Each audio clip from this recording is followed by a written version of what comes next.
Hello viewers, welcome to Manjira's kitchen. నేను మీ మంజీరానండి. ఈరోజు నేను వీడియోలో వంకాయ శనగపప్పు కర్రీ ఎలా ప్రిపేర్ చేసుకోవాలో చూపించబోతున్నానండి. ఈ కర్రీ చాలా ఈజీగా ప్రిపేర్ చేసుకోవచ్చు. అలాగే దీన్ని రైస్లో కానీ చపాతీలో కానీ ఎందులోకైనా తినొచ్చు. దీన్ని ప్రిపేర్ చేసుకోవడం కోసం నేను ముందుగా ఒక కప్పు ఇలాగ పచ్చి శనగపప్పు తీసుకొని కుక్కర్లో వేసుకుని 3 విజిల్స్ వేయించుకున్నాను. ఇలాగ బాయిల్ అయింది కదా మెత్తగాను. ఇప్పుడు దీన్ని పక్కన పెట్టుకుందాం. నేను కర్రీ ప్రిపేర్ చేయడం కోసం 2 మీడియం సైజు ఆనియన్స్ తీసుకొని ఇలాగా ముక్కలుగా కట్ చేసుకొని పక్కన పెట్టుకున్నాను. అలాగే ఈ ఆనియన్తో పాటుగా నేను ఒక 3 పచ్చిమిరపకాయలు కూడా ఇలా కట్ చేసి పక్కన పెట్టుకున్నా. అలాగే నేను వంకాయలు ఇలా చిన్న సైజు గుత్తి వంకాయకి వాడతాం కదండి, అలాంటి వంకాయలు ఒక 1/2 కేజీ తీసుకున్నాను. ఇప్పుడు మనము కర్రీ ప్రిపేర్ చేసుకోవడం కోసం స్టవ్ పైన ఇలాగా పాన్ పెట్టుకొని ఒక 4 to 5 టేబుల్ స్పూన్స్ ఆయిల్ వేసుకోవాలి. ఈ ఆయిల్ కొంచెం బాగా వేడెక్కిన తర్వాత మనము ముందే కట్ చేసి పెట్టుకున్నాం కదా ఈ ఆనియన్ అంతా కూడా ఇందులో వేసేసుకొని, అలాగే ఈ ఆనియన్తో పాటుగా పచ్చిమిర్చి కూడా వేసుకొని ఒకసారి బాగా ఫ్రై చేసుకోవాలి.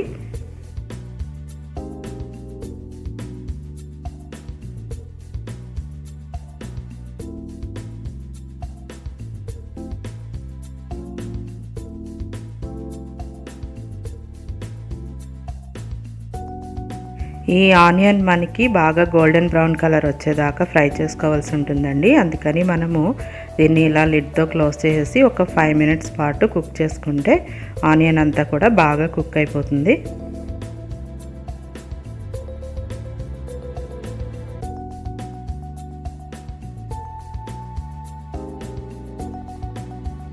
ఇప్పుడు చూడండి, ఆనియన్ అంతా బాగా కుక్ అయ్యి ఆయిల్ అది పైకి కనిపిస్తుంది కదా. ఇప్పుడు ఇందులో మనము 2 టేబుల్ స్పూన్స్ అల్లం వెల్లుల్లి పేస్ట్ వేసుకుందాం. ఈ అల్లం వెల్లుల్లి పేస్ట్ వేసుకున్న తర్వాత ఇదంతా పచ్చివాసన పోయేదాకా బాగా కలుపుకుందామండి.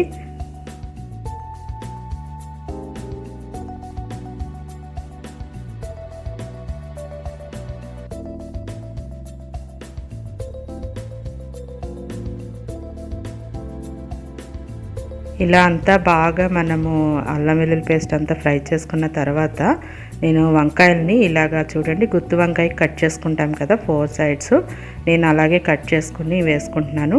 మీరు ఇలా చిన్న వంకాయలే అవసరం లేదండి, తెల్ల వంకాయలు తీసుకోవచ్చు. అలాగే పెద్దవి వంకాయలని ముక్కలుగా కట్ చేసుకుని కూడా వేసుకోవచ్చు. నేను ఇలా చిన్న చిన్నవి తీసుకున్నాను కదా, తొందరగా కుక్ అయిపోతాయని చెప్పి ఇలా నేను 4 వైపులా ఘాట్లు పెట్టుకొని వేసుకుంటున్నాను. ఈ వంకాయలు వేసిన తర్వాత ఇవి తొందరగా మగ్గడం కోసం అని చెప్పి నేను టేస్ట్కి సరిపడా సాల్ట్ వేసేస్తున్నాను. ఇప్పుడే మనము కర్రీకి సరిపడా కూడా ఇప్పుడే వేసేసుకోవాలండి. ఒకసారి సాల్ట్ వేసుకున్న తర్వాత మొత్తం అంతా బాగా కలిపి దీన్ని లిడ్తో క్లోజ్ చేసేసి ఒక 5 మినిట్స్ అలాగే వదిలేస్తే చక్కగా ఈ ఆయిల్లో వంకాయ బాగా కుక్ అయిపోతుంది. కర్రీకి మంచి టేస్ట్ వస్తుందండి.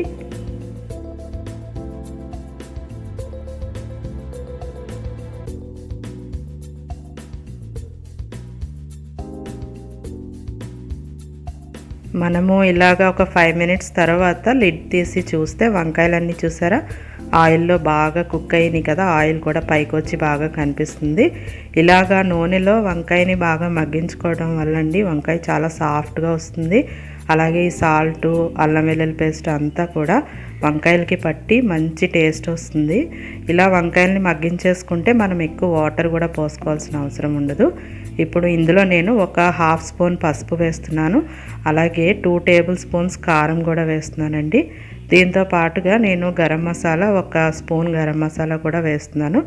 ఇవన్నీ వేసుకున్న తర్వాత ఇదంతా వంకాయలకి బాగా పట్టేలాగా ఒకసారి మొత్తం అంతా కూడా కలుపుకోవాల్సి ఉంటుంది. బాగా కలుపుకున్న తర్వాత మనము దీనికి వాటర్ ఎక్కువ వేయాల్సిన అవసరం లేదని చెప్పాను కదా, ఎందుకంటే మనము ఆల్రెడీ ఇందులో యూస్ చేసే శనగపప్పును కూడా మనము బాయిల్ చేసి పెట్టేసుకున్నాము, వంకాయలు కూడా మగ్గించేసుకున్నాము. అలాగే చిన్న సైజు వంకాయలు కదండి, తొందరగానే కుక్ అయిపోతాయి. సో అందుకని ఎక్కువ వాటర్ వేయాల్సిన అవసరం ఉండదు. ఇలా ఒకసారి అంతా కలిపిన తర్వాత ఒక 1/2 కప్పు వాటర్ పోసేసుకొని ఒకసారి కలుపుకొని మనము ఒక మరుగు వచ్చేదాకా కూడా లిడ్ పెట్టేసి మనం ఒకసారి కుక్ చేసుకుంటే సరిపోతుంది. మీకు నా వీడియో నచ్చినట్లయితే లైక్ చేయండి, షేర్ చేయండి. అలాగే నా ఛానల్ని తప్పకుండా సబ్స్క్రైబ్ చేసుకోండి. అలాగే పక్కనే వచ్చే బెల్ ఐకాన్ని తప్పకుండా యాక్టివేట్ చేసుకోండి.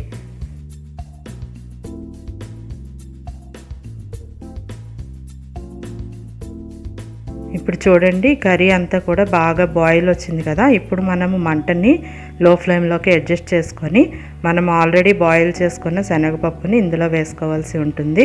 ఈ శనగపప్పు ఇప్పుడు వేసుకొని మొత్తం అంతా కూడా ఒకసారి బాగా కలుపుకునండి. ఒక 3 to 4 minutes కుక్ చేసుకుంటే సరిపోతుంది. అంటే మనకి ఆయిల్ పైకి వచ్చే వరకు కుక్ చేసుకుంటే సరిపోతుంది. నేను శనగపప్పుని కొంచెం ఎక్కువ ఉడికించుకున్నాను కనుక ఇలాగ వాటర్ వేసుకున్నాను. ఒకవేళ మీరు శనగపప్పు సరిగ్గా ఉడకలేదు అని అనుకుంటే కనుక మనము వంకాయలు వేసాం కదా, వంకాయలతో పాటుగానే పప్పు కూడా వేసేసుకొని కొంచెం ఎక్కువసేపు కుక్ చేసుకోవాల్సి ఉంటుంది. మనకి రెండు కూడా తొందరగా ఉడికిపోయే ఐటమ్స్ కనుక నేను లాస్ట్లో వేసానండి. ఈ శనగపప్పు వేసుకున్నాక ఎక్కువసేపు మనం కుక్ చేయవలసిన అవసరం ఉండదు. ఇలా ఆయిల్ పైకి వచ్చే వరకు మనము కుక్ చేసుకొని ఇంకా సర్వ్ చేసేసుకోవడమే. అంతేనండి, ఎంతో టేస్టీగా చాలా ఈజీగా సింపుల్గా ప్రిపేర్ చేసేసుకొని మన వంకాయ శనగపప్పు కర్రీ రెడీ అయిపోయింది. ఇది మనము చపాతీలోకి కానీ రైస్లోకి కానీ ఎందులోకైనా తినొచ్చు. ఈ వంకాయలు చాలా సాఫ్ట్గా చాలా టేస్టీగా ఉంటుంది. ఇందులో మనము ఇంగ్రీడియంట్స్ కూడా చాలా తక్కువ యూస్ చేసాం కదండి. ఇప్పుడు మనం దీన్ని ఇలా కొత్తిమీరతో గార్నిష్ చేసుకొని సర్వ్ చేసేసుకోవడమేనండి.